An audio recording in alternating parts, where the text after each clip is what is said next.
morning. Welcome back to Mornings with the Mitten. I'm Deidre. And I'm Therese. Therese, today let's squash some mortgage myths. Sounds like a plan. It's our job as real estate agents to educate consumers that owning a home truly is within reach. There's so many myths out there about credit scores, about bankruptcies and foreclosures, and even about down payments. So Deidre, what's one of the first myths that we get a lot of phone calls in on from consumers? So we do get calls in, and there's potential buyers out there looking to buy a house. When I'm on the phone with them talking about the process, they're like, but we don't have 20% down. Most people think that these days you need a down payment of 20%. And that is not true. Years ago, I don't even know. None of us were even in the business at the time, but yes, the norm was to put 20% down on your mortgage.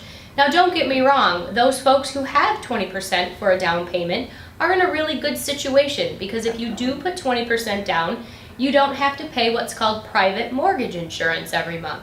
But for those of us who don't have 20% to put down, there's some amazing programs out there. One of the programs that we like to use a lot here in our area is the USDA, which is also known as the Rural Development Loan.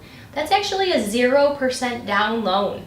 And if it's paired with a partner program, or gift funds are given by a family member, or if we're able to get seller's concessions on top of, we can truly get you into a home for $0. And low PMI with that particular. The other mortgage program that a lot of people use is the FHA. It's known as the First-Time Homebuyers Program, but actually it's the Federal Housing Authority program. It's a 3.5% down payment. Again, way different than the 20% conventional.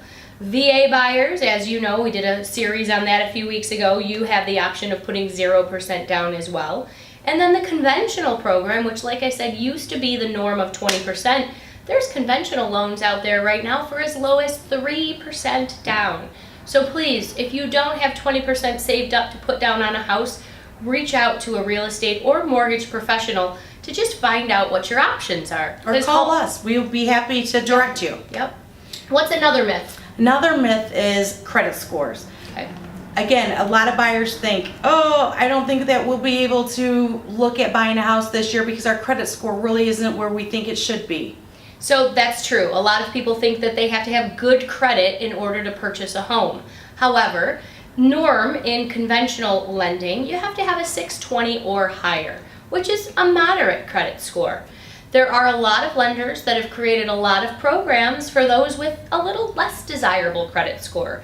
We've gotten clients into properties with credit scores as low as 580. Yes. And what's nice is a lot of the mortgage lenders, one of our partner lenders, Rachel Kennedy of Caliber Home Loans. Love you, Rachel. She actually has a way to look at your credit report and literally break it down line by line and say, hey, you really need to pay this off a little bit, or hey, leave this debt on your credit score. Because truthfully, they will manipulate your credit score and bring it a little higher if necessary to get you locked into a good interest rate. So yes, definitely you can get rescored within weeks. So definitely, again, give us a call. We'd love to direct you to Rachel. What's the third mortgage myth, Dee? The third mortgage myth is I can't buy a house because I had a bankruptcy, or I have a foreclosure on my record. Yep, that's true. And I'll be honest, a lot of people that went through the foreclosures of 2008, 9, and 10, they had to hold off for many years, and they had to rent for many years. Same with those who had to short sale or go bankrupt at the time.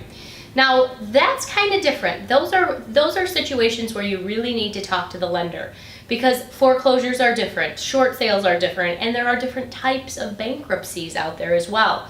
But here's what we know. Certain types of bankruptcies, if done properly and paid off properly, you can literally get into a mortgage 1 year after your bankruptcy is filed. Short sales. Certain short sales, the short sale lender will actually guide you to pay your mortgage through until the short sale is complete. Those potential buyers can get immediate mortgages after a short sale. Now, foreclosures are a little bit different. So for those VA buyers out there, there is a 2-year wait period after a foreclosure. for rural development, which, like I said, is also known as the USDA loan. For those buyers who go through a foreclosure, they have to wait 3 years, and also for an FHA. Conventional's a little stricter. They really want you to wait a little bit longer after you've gone through a conventional foreclosure.